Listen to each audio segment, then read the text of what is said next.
You're probably thinking, what are these weird things? My son and I, we're going to use some air dry clay and some magical glitter glue.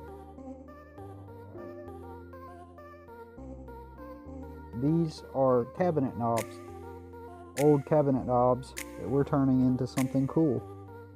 And we're going to show you how to do it, and then we're going to paint our cabinets too, make them look pretty cool and magical. Something that you can do too, and we look forward to showing you more in part 3.